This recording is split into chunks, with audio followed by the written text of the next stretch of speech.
Welcome to Shared Practices. We are having some of my favorite types of episodes these days, which are success stories of doctors who have looked for a practice. They've worked with us to make sure they're getting the right practice and they're transitioning well. And then a year later, we get to check in and we get to see the results of building things the right way, of consistently working on systems and all of the ups and downs and the bumps of that first year of practice ownership, which is where like the rubber hits the road. It's always messy. It's always different than what you think it's going to be. But sharing these journeys, sharing these stories gives us these concrete roadmaps of like, okay, this happened to this person. Maybe I can expect that. Or if that were to happen to me, this is what I would do. So I'm joined today by Coach Lori here on the show. How's it going, Lori? It's great. Thanks for having me. Well, I'm excited. I feel like you've had a lot of success that you're getting to share with us through your clients. And so tell us a little bit today about our guest on the show and introduce him for us. So we have here Dr. Casebier. He has been amazing to work with. I've been working with him since November, and we've seen a lot of great improvements in the practice, a lot of growth just individually. And yeah, so welcome, Dr. Casebier. Thank you. Welcome to the show. It's Dr. Jeff Casebier, and he told me beforehand it's just like a case of beer, even though there's a whole lot of extra vowels in there. Yeah, you can fancy it up. It's just like a case of beer. Is it like a German or French name? Do you know? It is. Yeah, it's German. I think it translates to, so the B-I-E-R is beer, and the first part of it is cheese. So it's cheese beer. Cheers beer. Okay. Yeah, I usually tell my patients, I'll feel out the patients before I say it's like a case of beer, because usually I get a laugh. Yeah, okay, there we go. Sometimes I get a glare. So yeah, well, awesome. Well, so tell us a little bit about where you were practicing before you decided on practice ownership, and what that moment was for you that you decided, okay, I'm going to buy a practice. Let's go. Yeah. So I kind of had a tumultuous intro into ownership. I'm at 11 years now. I was working in public health for about 8 years, and I just got that itch, that entrepreneurial itch to say, I want to work myself, put the sweat equity somewhere where I can make an investment and own a practice, run a team. So I ended up purchasing my first practice in Oregon, where it came from, in 2020, in February 2020. We had great time to buy a practice. Perfect. Yeah. We had our first child also end of February 2020. And then 3 weeks later, everything shut down. So I was then spiraled into this whirlwind of trying to raise a family, raise a new baby, fix a practice. One of the things that I didn't really do a good enough job was due diligence. I had read books. I had thought, I knew how to read a P&L. I worked with my CPA. They gave some info, but not the right info, honestly, that I had with the buyer's rep service. So I was struggling a bit this practice. COVID didn't help, obviously. Yeah. But the numbers, it was hard to increase the numbers, hard to increase revenue and cash flow. And so I ended up selling that practice, and my family moved out to North Carolina. And that's when I thought, it had been a few years since I owned. I wanted to jump back into this thing, but I want to do it right. So okay, I'm going to stop you there. Because there's like so many questions I have from this first part. This is great. Sure. So the first, and maybe this is like an invasive question, maybe not. With public health, I know that there's like a loan repayment thing. There's like this, if you serve 10 years, then you can get your loans repaid. And you said you left at 8 years. So I didn't know if that was the type of public health or if you qualified for that program. It wasn't the program. I think it was the NQHC. It wasn't that type of a program. Okay.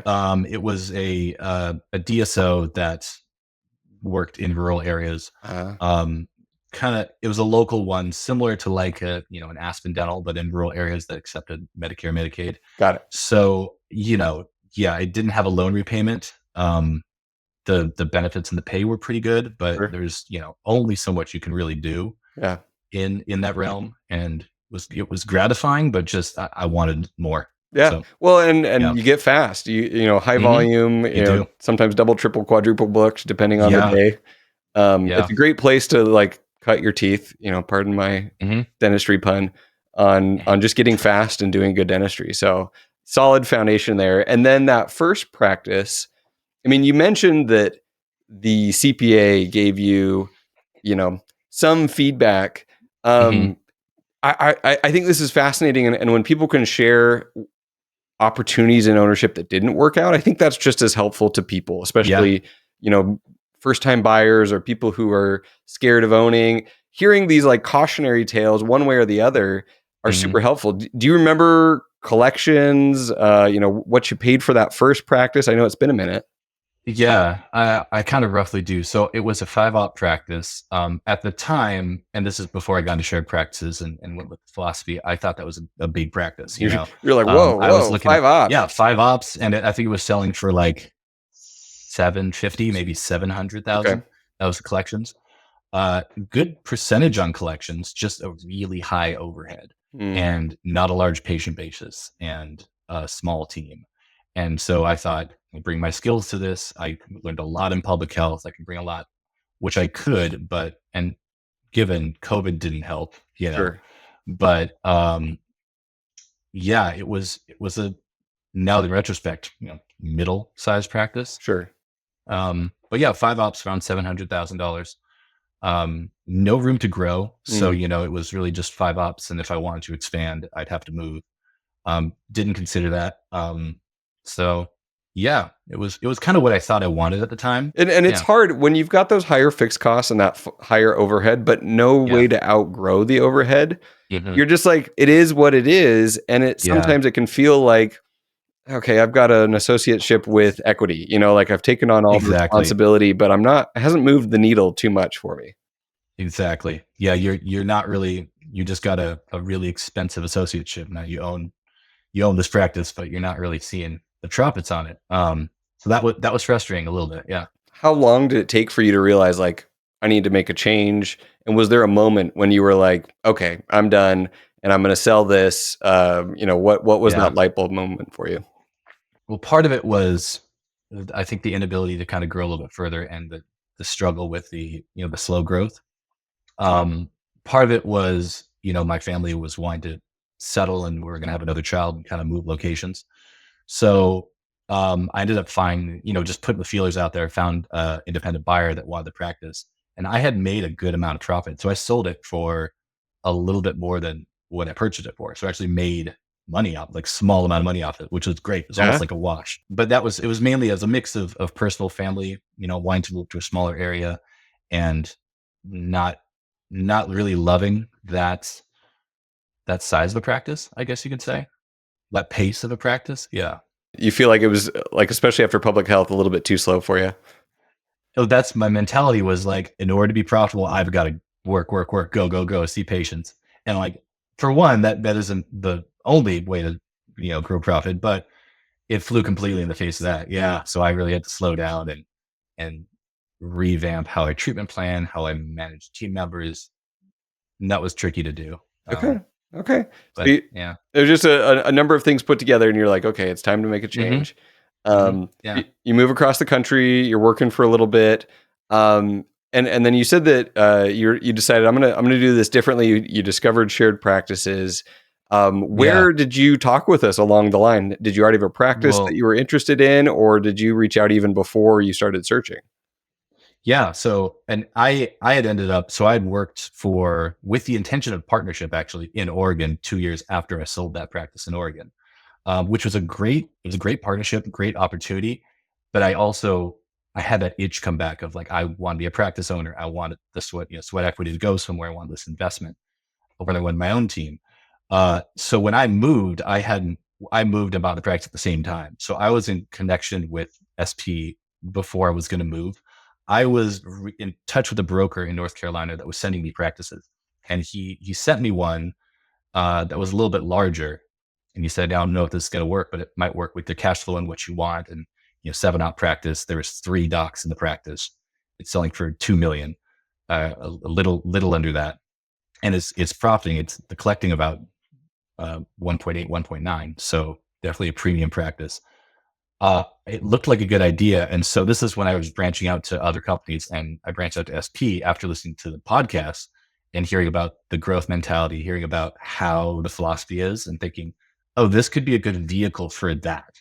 So that's when I reached out to you guys. You did the analysis. And I remember getting on a call with Suzanne and her just after this report, she's basically told me, Jeff, if you don't purchase this practice, I'll purchase this practice. This is a fantastic practice to buy. And I think she saw exactly what I was seeing, which is this is a good opportunity to implement, to grow the practice, but also to implement this philosophy too.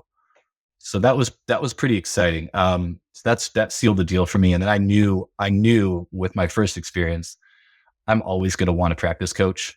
I think you don't know what you don't know, right? Which is one of the things I love about analytics based.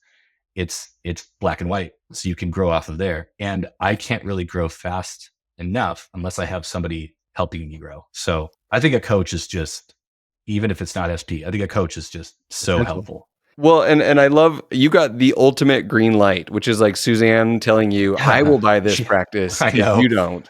So That's what I convinced love my that. wife and I to say, "Hey, we can make this move and we'll be okay." I convinced my wife. Yeah, the confidence there is a whole nother Mhm, level.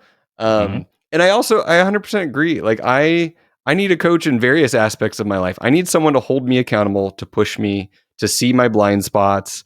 Because when you're in it, you don't see it. And Mhm. we're all going to go through overwhelm. We're going to go through not knowing what to do or where to focus. We'll get distracted. And having metrics and accountability and someone who can train team members on the stuff that we have zero clue on, Yeah. and really support those, especially as you're building these systems. So I want to hear from Lori here. Early impressions of this practice and the transition, or any early bumps that you remember from Lori.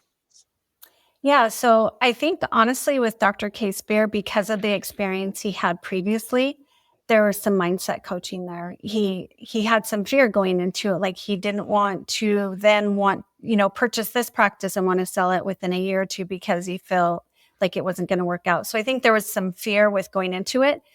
We talked a lot about that in the beginning, and he wanted to, present to the team, be, accurate on everything up front and just, dive in with the systems and the policies, but didn't want to change too much. And so I think that, he was really careful, but he did such an amazing job. And it really shows from, where he is today. I want to normalize the fear too, because I remember when I bought my first set of practices, it was 2.7 million for the first three, and it was a lot. And I had partners, and they were really good practices. It was one experience. And then when I went to buy the next practice, there was a denture practice. And we were adding implants and a CBCT. Even in the whole search, I was like, how's this going to go? I've got a whole podcast. I've been podcasting for years. Like the pressure is on to find a good practice. The pressure is on to grow it. And there's this like pit in your stomach where you just kind of wonder, how's this going to work out? So, Jeff, do you remember any of that Mhm. like anxiety around all of this? Oh, yeah, absolutely, 100%. I part of it I'd been kind of hardened with, buying a practice in COVID, so I thought, how can it get much worse than this? Uh, but going into it, it was a big leap, right? I mean, I was going from a 5-op practice, relatively safe, to okay, $2 million, and the bank loan is going to be like 17.5, and if I'm not able to pay that, then I'm screwed. So I've got to make sure that this is going to work, cash flow the way it's cash flowing, make sure it works the way it works. And there was a lot of nerves on whether or not it's going to work out. Is this a too big of a jump? Is the team going to accept me with all these changes? And my situation too, there's a lot of other variables, but I totally agree, Richard. Like that fear is so normal. It's important because it just tells us like, all right, you're doing the right thing. Like fear going into something is a good thing because it means you're growing. And so I try to approach it in that way, just thinking I'm a little afraid here, but again, I've got a coach to help me through it. So that's a huge help. And yeah, and just I know I can get through this. I mean, dentistry is a really resilient profession. So it was inspiring, fearful, but also kind of inspiring and exciting to go into a venture again like this. That's awesome. So Yeah. I want to hear a little bit about the situation with the doctors, because it sounded like the practice came with multiple associates. Was one of those the seller? Was the seller a non-clinical owner? What was the situation there? Yeah. So the The situation was, it was a practice, a well-established practice for about 35, 40 years in this town, North Carolina, owned by two partner doctors. They sold it to a solo doc, another doctor, in 2018. He continued on, or the other two docs continued on to work 2 to 3 days a week. This third doctor, this owner doctor, worked 4 to 5 days. They ran the practice. It was pretty much just steady. Then in 2023, that single owner wanted to sell, but no one wanted to leave. So it was, all three doctors saying, we want to work somewhere. And I thought, all right, if I can get 100% ownership of this, I can at least have control of those variables and see, all right, if this works out, great, but they're going to have to know there's too many cooks in the kitchen. So that was the situation going into it. And this was, I think, really where coaching was helpful too, because, going into a practice with an older doctor who's been there for 35 years, who is emotionally invested in that practice, I knew I was walking into some emotions, some issues. And sure enough, it was, one of the associates is doing great, but the older doctors, while they're great practitioners, there were some issues that came up. There was some, even gossip going around too. And I had to and having Lori on my team too gave me the confidence to say, okay, I need to make this change, because I know that my team isn't going to respect me, look up to me, unless I kind of show them that this isn't the type of culture I want to cultivate. So yeah, I had to make some pretty hard decisions early on with two doctors that, I think wanted to keep practicing a bit, but just weren't really working in my culture with my core values. So yeah, that was a big decision. The first 6 months, I think. Lori, was it like in March or April? And then by summertime, part of me was relieved, because it ended up, both of them ended up leaving the practice, letting one of them go. But it was so fearful going up to that point. Like, how am I going to make this move? Yeah. Lori, what do you remember from this situation?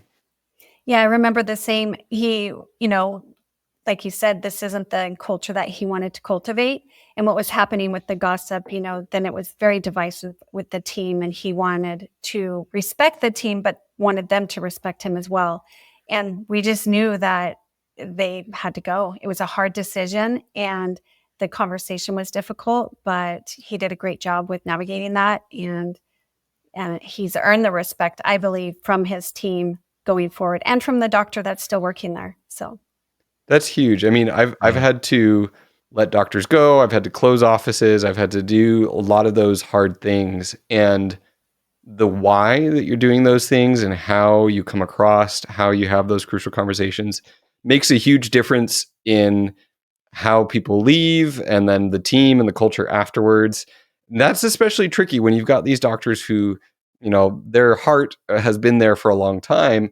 But when you start changing things, that's what I've seen a lot, is people like to do things their way, and they don't like people to tell them something new or make them change. And so I imagine there was some of that, and that might have been where some of the gossip stemmed from. Of, as soon as you start changing things in the practice, you're getting pushback, and they're almost, maybe intentionally or not, actively resisting the positive change that you're trying to create, the culture you're trying to create, the systems you're trying to create. So was that all at play there? Yeah, it was. And come to find out, ever since 2018, when practice was sold the first time, it was present then, and so it kind of festered into the practice culture a little bit. And the teammates are great. They're a very well-established team, but there was a little bit of divisiveness between the doctors, the one that had just purchased the practice and these two older doctors. And I came in knowing, if I want this to be successful foundationally, I've got to have some solid core values, and I've got to set some boundaries. And so, yeah, it was a hard decision to make, but it was one that ultimately helped, the vision moving forward. The associate doctor there, I know, was grateful, because I think he was dealing with it, but not taking action. And that was the big thing. You could work at a practice and complain about employees or team members or people behind their backs, and it's just not the kind of environment I want. And it happens, at least I saw it the first 8 years when I was working in certain offices in public health. I saw it every now and then, and that was always a reminder of this isn't how it should operate. Like, there should be more communication and transparency to really get a good team. I want to get an Yeah. understanding of how much of a production leap and a doctor day leap this was for you. So, Mm. you had 3 doctors and yourself, and you're letting 2 go. How many doctor days were those 2 doctors fulfilling when you let them go? Or one left and one got let go? They were, let's see, they were working 2 or 3 days a week before I came on board. I started working 4 days right off the bat. The second associate was working 3, and then each other doctor was only working 1. So it was 9 doctor days. So not a lot. Uh, the big thing was looking at their production numbers, their procedure mix before purchasing the practice. I kind of had a good idea of what I could bring to the table, and looking at their numbers, looking at my past numbers from my practices in the past, I knew I could match that and maybe add some more procedures. So I was pretty confident that, okay, if I need to go in here and replace these doctors or at least change things up, I could do it. Okay. Which is And that's where we are really now. nice. Yeah. If you're Yeah. dependent on them for Hmm. production, Yeah. it's a harder decision to make. It is harder. Yeah, you're right. Definitely not a decision you shouldn't make, but it's a harder decision. Yeah. So, was there a lot of team turnover following any of those doctors? No, everybody stuck around. My intention was to kind of slow play it a bit, like I was saying, give it 6 months and then see where they're at. And that's just kind of how things fell at the 6 month mark. It got to a point where after, a few discussions, nothing changed. Then we decided to make them switch. But I think the team all knew that I was here to create something that was a little bit better than what they had before, less toxic, a lot more open, uh, and and a team member, a really good team member. They're going to see you tolerate these kind of things, this gossip, these problems, and that's why it's important to not tolerate it or at least address it. There's a quote I loved where it's um, nothing ruins a good team member faster than them watching you tolerate a bad one. And I try to live by that, because everybody on my team is equal, but they also I need to lead by example and make sure that they know that I'm here to protect them and create a good environment for them. So that's, That like willingness to set the standard and call out what is unacceptable is mhm, essential to being a practice owner. So yeah, it's just harder when it's doctors. yeah, It's easier when it's a team member and you're their boss, and hmm, in the case here you still were the doctor's boss, but that like tenure, that age gap, the how long they'd been there, all of those things make it harder. So hmm, well, um, we had some culture issues and we addressed them and sure, we set the example. What were other early systems that were especially broken? When you walk in, the tendency is hmm, to say like, "Oh, I've taken analytics-based practice management. I've listened to the podcast," and you just want to change everything. You just want to like implement all the systems. So, yeah. what did you see? And then I want to hear what Lori saw early on that you wanted to fix right away. So the first thing that I knew I wanted to fix right away, because I was working with SP and Lori, we were using analytics. They were using a practice management software that was really out of date, 15 years old. I knew it wasn't really going to sync well. It was going to be me writing reports. And I knew that if I want to get my protocols done, my check in and check out protocols, if I wanted to get workflow and all that set up, I needed to have a good foundation. So the biggest first thing was changing the practice management software. And if somebody who's been working on that same practice management software, even though it's a dinosaur for 25 years, that's a big deal. It's a huge And so, disruption. And that's yeah, when we bought those 3 practices, day 1, we switched practice yeah, management software. We just ripped the I, Band-Aid off. I did it on day 14. Also ripping the Band-Aid up. And let me tell you, it was rough. I was there with them the whole time. They knew they can come to me for anything. We got training. We did as much as we could, but it's a big leap and it's a lot of reassurance and a lot of really clarifying, making sure that they know the vision and the why. Otherwise, they're just going to hate you. Tell me what did you choose for your practice management software? I People went are to always Open Dental. open dental. Okay. Yeah. They just synced really well. I kind of knew what trajectory I wanted to head with Open Dental, and incorporating Flex for more, just better communication with patients, better systems for the team, make it a little bit more digital. It's a Open good Dental, platform. Flex, Practice by Numbers. So that's more or less probably your tech stack at this point. Yeah. Mango peppered in there. It's for phones, For but phones and stuff like that. Okay, yeah, great. yeah, yeah. Well, so I want to hear now from Lori, what do you remember from early on from that switching of practice management and anything else that you saw was a major issue right up front? So switching from the practice management software, yeah, it was rough in the beginning. We saw AR really go backwards. I think one of the biggest things that we did initially was not sending pre-auths for everything. Start trying to get some accurate estimates given to the patient so we can schedule them at the time of service. And so I think that was a number one big one. AR, again, collecting at the time of service, not just, oh, we'll send you a statement or we'll send you a bill in the mail when we get paid from insurance, really collecting at the time of service, which we can only do if we gave a great estimate, right? So I think those two things were the initial. That has taken a while, but I have to say has improved immensely. So we've seen a big improvement on that. It's a huge mindset shift for team members who have never done that. Like it just feels so foreign and almost like rude. Like, oh, we're gonna make them pay the day of. Like, Yeah. oh, that scares me. So, Jeff, do you remember the pushback there on the AR and collecting right up front? How hard was that for you to push through with your team and really lead them implementing that? Oh yeah. You're totally right. It's definitely you're just you seem like you're looking at everything green, like you dollar signs. You're That's all you Scrooge see. McDuck. Yeah, basically you're just swimming in coins. Yeah. That's what they think you do. So it was tough initially, and to be honest, we're still working on it. They're still getting comfortable with it. It was a lot of again going back to the why. Like why are we switching to this way? And I just kept having to relate it to, we've been kind of treating this practice that kind of like a bank. I'll pay you when put it on my tab kind of thing, and that's not great moving forward. That makes more work for my team members up front. They have to call the patient, have an awkward conversation over the phone, have to chase that money multiple times.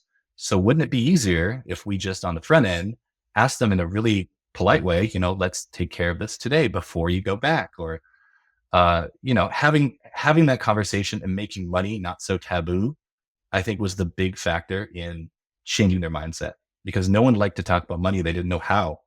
So relating to the why and then kind of training them in what to say and how to say it. And once they found out that patients didn't care, they were like, oh, okay, sure, I'll pay now. Then they were fine. It's just there was that barrier of, oh no, I'm going to piss them off. They're going to be so upset. They're going to hate me. That the doctor only sees money. There's a lot of these thoughts. Hang-ups. Yes. Yeah. Well, Yeah. It's funny. There's an example that I heard a few years back. There was some dentist running for like congressman. I don't remember what state, or I could have even been governor. I don't know. And there was someone, like, they were giving a lecture and someone like raised their hand, like, why as a dentist should I trust you to represent me on like healthcare and run all of these things? And someone else was like, can I answer this?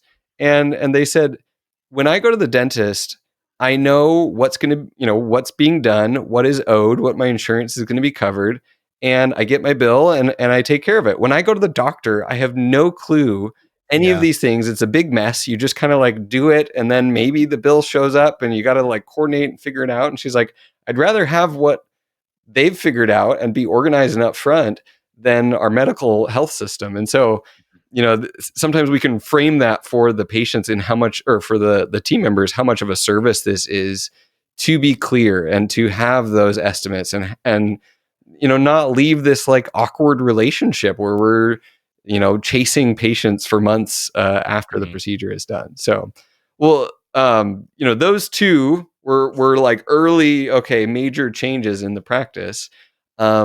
What happened next over the next 6 months that needed address? Jeff, do you remember major initiatives? The AR was a really big one too, of just changing that mindset. Another one was, and this is again something we're still working on though, was the patient acceptance route of it. So that coupled with co-diagnosis, the patient acceptance route of it, of let's make these handoffs really fluid. Let's look at it from the patient's perspective, from the time they open the door, check in, sitting down, where are the touch points? How are we really making sure the patient leaves knowing what their appointment is and why, and how important it is to come back? I don't think that was really stressed. It was kind of we'll call you when the pre-op comes in. The doctor said I need this crown. I have no idea why. Luckily, there was great patient basis, but they were just going along with it. And I was just telling my team members, if you wanted to be a patient, if this was your dental office, you were walking in here, you'd want to know how much the procedure was. You'd want to know why it was happening. You'd want to see the photos. You'd want as much information as possible. So making everybody aware of that. And I think this is why it was so important that I get a good practice management software system, because having that communication with the front and the back, the treatment planning, the pre-authorization, the insurance verification, so that patients knew how much they're going to pay. All of those were so important, and that was kind of the next step. And to be honest, it's still Ongoing. an evolving, ongoing thing, and we're getting much much better at it.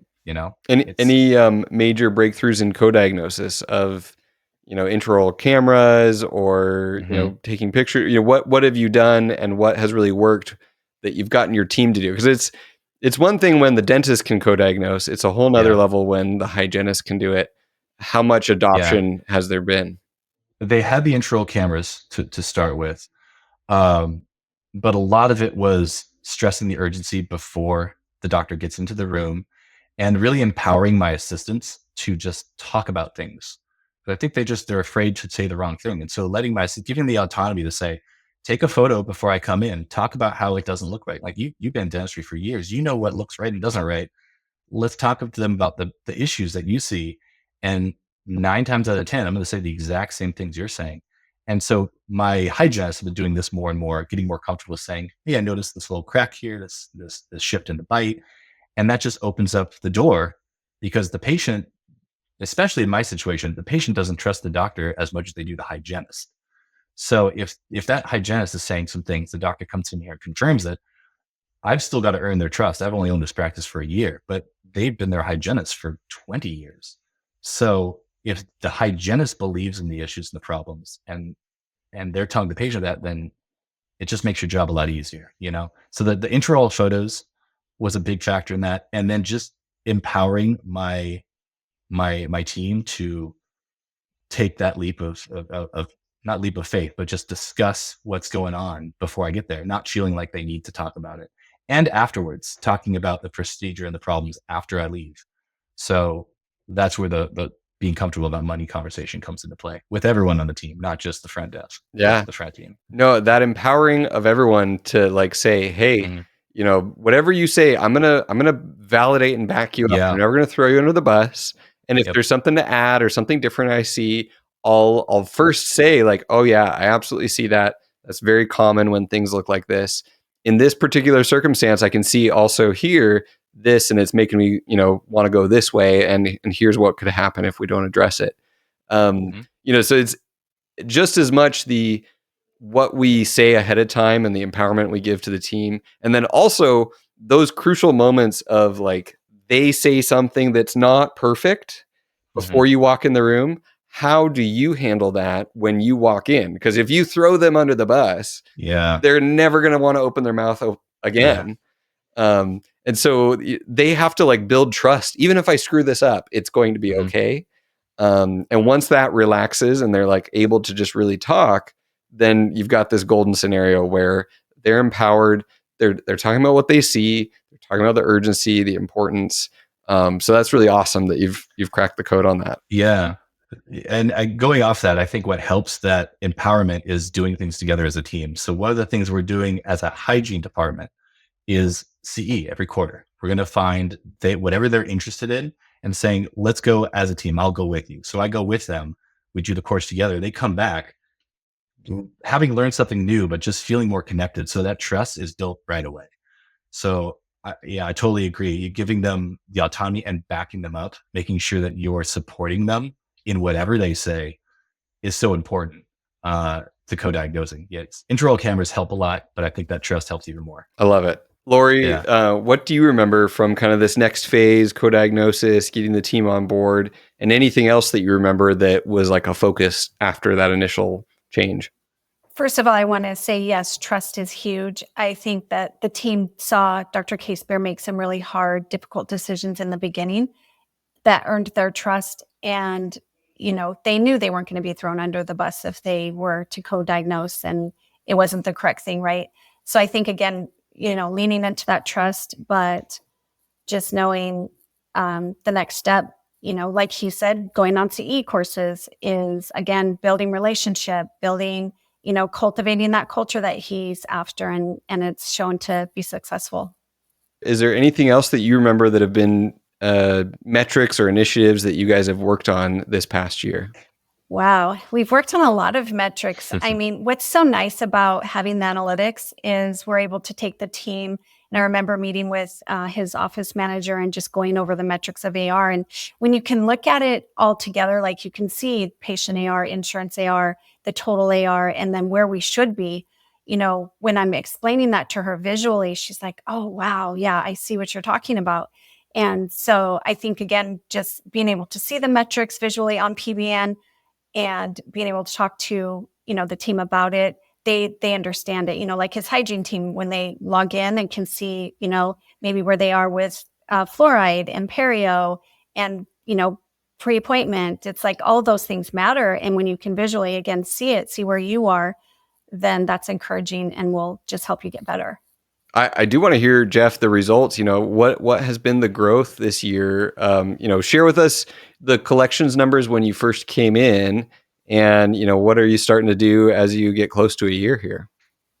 Yeah. So when I first came in monthly, I think we were at about, on average, maybe 170 or 180 a month, 180,000. And collections percentage was pretty high. It was around 94, 95. As we worked through, it's gone on to be consistently above 210, 220 for collections. Collection ratio last few months has been over 100%, and that's been great because we've been working so much on AR. It's really going well. So it's been steadily increasing. I think to make that next leap, to make that next move, that production is increasing, because I'm in the practice of providing more services. But to grow, this is where I really need that hygienist to expand the hygiene and kind of open it up to new patients. But what we're really working on now is retention or reactivation. Sorry, retention, we're getting better at. I think we've improved a lot on that.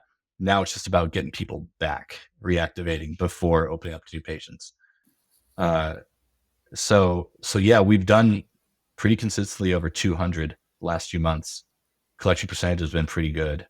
And the numbers shift. This is something that George was saying in the ABPM is that, you shouldn't look at the percentages too much, which is why, the first CPA, I was honed in on those percentages so much. Yeah, but now the P&L number, like the yeah, percent lab and team and all those different things, that was like yeah, the only thing to look at when you were looking at the it before. gospel. Yeah. And you don't really know, we don't know. And I still use them as a guiding point. But if my overhead for my wages and my team is really high that month, it doesn't really worry me because we're doing so many other things to outpace that with collections, with AR, with collections, with patient retention and reactivation. So I think we're growing the right direction. It's just, it's a matter of just continuing that philosophy. It's pretty exciting. It's cool. That's awesome. Because yeah, especially a big practice. I mean, when I looked at a practice doing right around 2 million, it was 2 doctors. It was one doing a little bit more of the bread and butter stuff, and then the other one was doing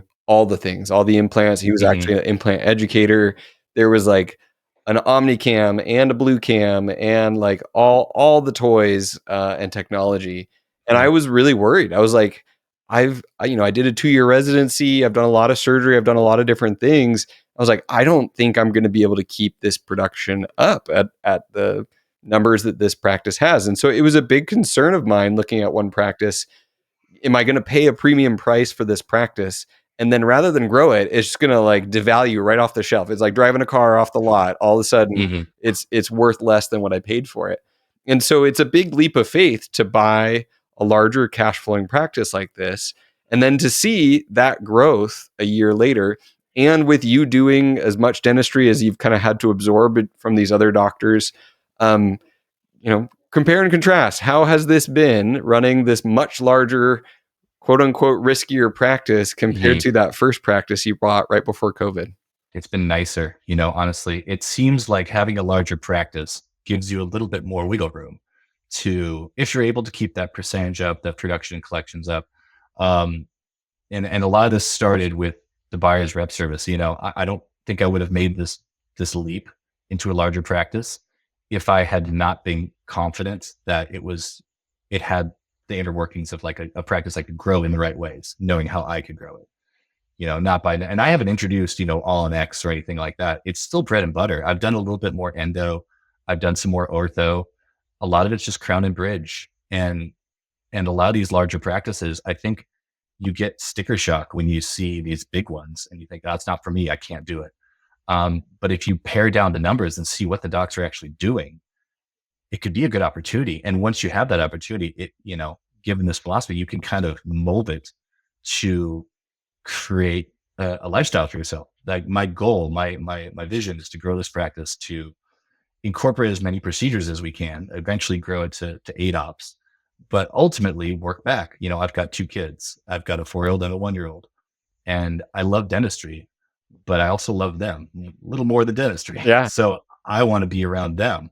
So going into this in the beginning was, how can I grow, but then find myself freedom of time in the quickest way possible so I can watch my kids grow up? That's where I think this practice purchase came into play. I needed a vehicle that could give me the opportunity to do that. If you're working at a smaller practice, it's not that you can't do that. It's just, like I said, there just seems to be more wiggle room with a little bit of a larger practice. So comparing and contrasting, I feel almost less constrained, even though from afar, it seems like it'd be taking on a mammoth or something. It's a much bigger nut to crack. You're like, okay, I've got this loan payment and the rent and the team members, and just that overhead can feel overwhelming. But if it's consistent and it produces, and then every little tweak and every little improvement, when you've got a much larger patient base and a collections, has a bigger impact. So it's like all of these little improvements snowball in such a more meaningful way than if you were introducing these same changes to a practice half the size. So, there's a fun effect that you get to see on these improvements, and they make a significant difference as you tweak AR, as you work on patient acceptance, as you empower the hygiene department and your team members. So I'm super excited for you. It sounds like this has been, I'm really glad that we gave you the ultimate green light from Suzanne. She was going to come swoop it out from under you if you didn't move on it. She probably would have. and now looking back, you can see why. You can see why you got such a green light, and then what coaching has done for you in really empowering and growing your practice over this last year. It's been really fun. It's been really eye-opening. And that green light didn't come, right off the bat. There were other practices that were large that they're saying, no, this is going to be a struggle, or this might be doable, but so there's definitely issues going into the practice, especially this one too. But it's been so fun working with Lori. I mean, I'm only here because I've have the guidance of someone like her. So it's really exciting to work with her. It's been so beneficial. I can see that vision starting to form. So that's pretty cool. So it's been really fun. Lori, thank you so much for helping Dr. Casebier out so much.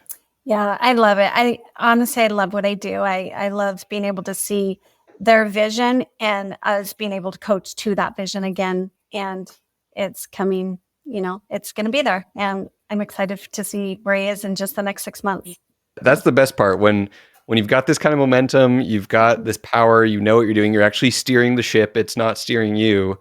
You can take it where you want to go, and you've got the coaching, you've got the foundation to go where you want to go. So thank you guys both for coming on. Thank you guys for sharing the ups and downs and being vulnerable about some of those hard moments. So thank you, Jeff. Yeah, you're welcome. You're welcome. Awesome. Thank you, Lori. It's been awesome talking to you again. It's been fun. Great. We'll talk to you next time on the Shared Practices podcast.